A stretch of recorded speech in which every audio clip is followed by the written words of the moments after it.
നമസ്കാരം, മലയാളി വാർത്തയിലേക്ക് സ്വാഗതം. ഇസ്രായേലിന് നേരെയുള്ള ആക്രമണം മിക്കവാറും നാളെയോടുകൂടി ഉണ്ടാകാനുള്ള സാധ്യതയുണ്ടെന്ന ഇന്റലിജൻസിന്റെ റിപ്പോർട്ട്.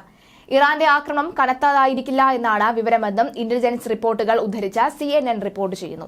എന്നാൽ സമീപത്തും ദൂരെയുമുള്ള ശത്രുക്കൾക്കെതിരെ ഏതുവിധത്തിലുമുള്ള ആക്രമണത്തിനും സജ്ജമെന്ന് ഇസ്രായേൽ സൈനിക നേതൃത്വം അറിയിച്ചു.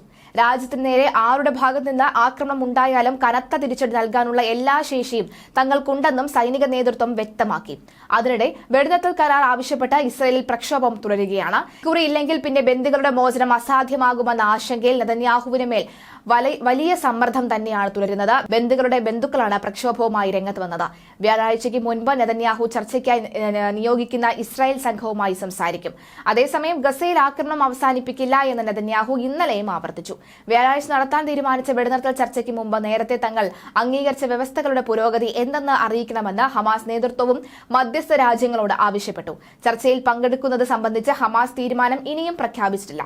ഹമാസ് ഇപ്പോഴും ശക്തമാണെന്ന് ഗസയിൽ സേവനം അനുഷ്ഠിച്ച 14 സൈനിക കമാൻഡർമാർ അറിയിച്ചതായി ഇസ്രായേൽ മാധ്യമങ്ങൾ റിപ്പോർട്ട് ചെയ്യുന്നു.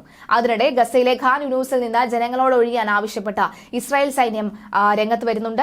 ഗസയിൽ ഒരിടവും സുരക്ഷിതമല്ല എന്ന അവസ്ഥയിൽ എങ്ങോട്ട് പോകണമെന്ന് അറിയാത്ത നിസ്സഹായ അവസ്ഥയിലാണ് ഫലസ്തീനികൾ. ഗസ കൂട്ടക്കുരുതി സംബന്ധിച്ച അടിയന്തര UN രക്ഷാസമിതി യോഗം ഇന്നും ചർച്ച ചെയ്യും. എന്തായാലും നാളെയോടുകൂടി തന്നെ വമ്പൻ യുദ്ധം ആരംഭിക്കാനുള്ള സമയമായിട്ടുണ്ട് എന്ന രഹസ്യ വിവരമാണ്, ഇന്റലിജൻസ് വിവരമാണ് വന്നിരിക്കുന്നത്.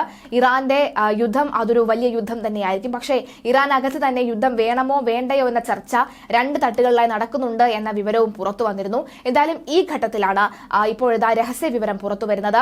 നാളെയോടുകൂടി യുദ്ധം ഉണ്ടാകുമെന്ന്. വ്യാഴാഴ്ച ബന്ദികളുടെ മോചനത്തിൽ ഒരു ചർച്ചയുണ്ടായില്ല എന്നുണ്ടെങ്കിൽ ഇനി ബന്ദികളും പുറം ലോകം കാണില്ല എന്ന അവസ്ഥയിലേക്കും കാര്യങ്ങൾ എത്തി നിൽക്കുകയാണ്.